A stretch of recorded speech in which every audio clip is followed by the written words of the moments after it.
So I'm back, guys, to do a full, you know, thoughts on the Love is Blind season 3 UK couples. And first and foremost, well, not first and foremost, but first I'm going to start with Joseph and Francesca. Okay.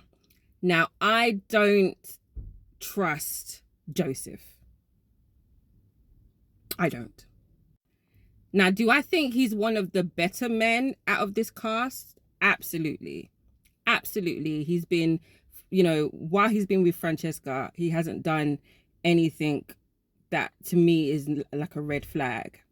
However, in the pods, he was saying, his faith is important to him. God, we saw him like praying, which is great. But, but also you like sex or like talking about sex.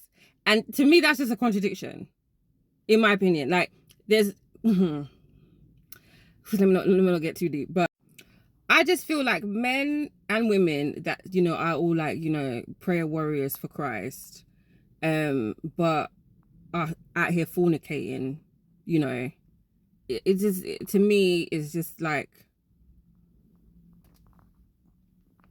because you shouldn't be doing that if that's what you believe in, right? No? Okay. That's just me. I'm just saying it. I just for that, the fact that he's a very attractive guy, he's tall, okay, he does project management. I just, red flag on the profile of what he brought at the beginning, but how he's treated Francesca, after the pods, I think that they suit each other. I think they're both beautiful. He had to pick between her and Chevonique. And I think he picked the right person. Initially, I thought he should have gone with the other way. But after seeing how Chevonique acted at the mixer and how it is, no. Like, look at this babe. Girl, you are too fine to be doing pick me. You're too fine. Like, when Joseph said, you know what, I'm going to go with Francesca, that is where it should have ended. That's where it should have gone home.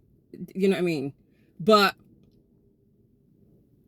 girl, all I'm just saying is that the way you behaved in the mix-up was just like, I was like, girl, you too fine for this. You're better than this. You know what I mean? Like, don't give pick me, because you don't need to do that. Then we have AJ and we have Kira. That is spelled like Sierra, but Kira, because it's Irish. Yeah. Kira is a very dangerous woman. Women like Kira are extremely dangerous. She's very spiteful. She thinks a lot of herself. And if somebody has an opposing opinion to how she feels about herself, she decides to attack them in a sly way. And Joseph clocked your tea. Joseph clocked your nonsense. Because would you have brought up about Chevonique and Joseph to Cuba? Because you knew Cuba was going to go and tell her girl, Francesca. Like, you knew what you were doing. Would you have done that if Joseph didn't kind of call you out? Dangerous. What is equally as dangerous is somebody that doesn't have a job. AJ. Like, where are you? What money? You don't have money. What is this transitional phase? What does that mean? You asked a woman that's obviously very materialistic to be your wife, and then you're complaining that that's how she's like. First of all, why don't you have a job? Like, where you got lads gonna live? Is it a thing where you're gonna be living in your parents' home? Like, because some cultures they have like grandma, parent, children all living in one like big house. If that's the case, I just feel like they weren't clear on the plan of, okay, the finances, which is a very big important part of any relationship. So I don't know how this is gonna go, to be honest with you. Like, yeah, he's good looking, he's tall, and but as much as I don't like Kira, getting with someone that doesn't have a job is very, very dangerous. Now, Taylor and Sophie seem to be the only, like, besides Francesca and Joseph, seem to be the only one of two couples that are actually serious the both of them, like, since the beginning, do you know what I mean? Like, I just think Taylor just seems serious. The fact that he told his parents, or told his dad and his sister, I think it's his sister, that, listen, like, this is what we're doing. I've even got a job interview in Manchester because it doesn't make sense for us to not be living in the same place and not, I just felt like this is somebody with sense. This is somebody with sense. These are two people that are being very intentional and are being very genuine. They really like each other, or love, and I don't think anything is going to go wrong with this relationship. Yasmin and Jordan, girl, you shouldn't have come on the show. You should not have come on the show. This is not the show for people who have never experienced a relationship before. And I'm assuming, you aren't that, what do you call it? Experience intimacy wise either. Okay. And Jordan did the thing that a lot of guys do. They don't want to seem like the bad guy.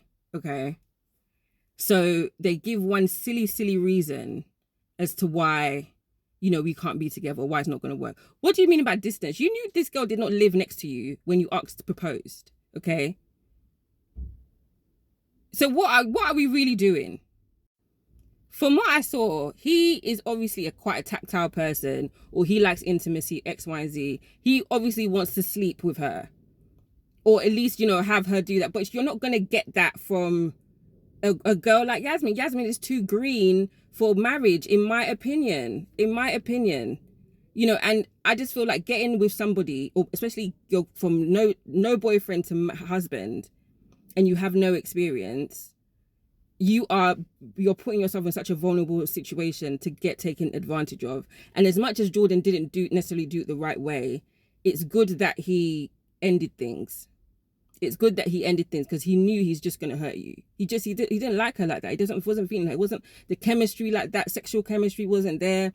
Like, being nice and being pretty is not the basis of marriage, Then we have Cuba and Ryan. Ryan is full of ish, and part of me is thinking, is this family member that's sick? Are they really sick?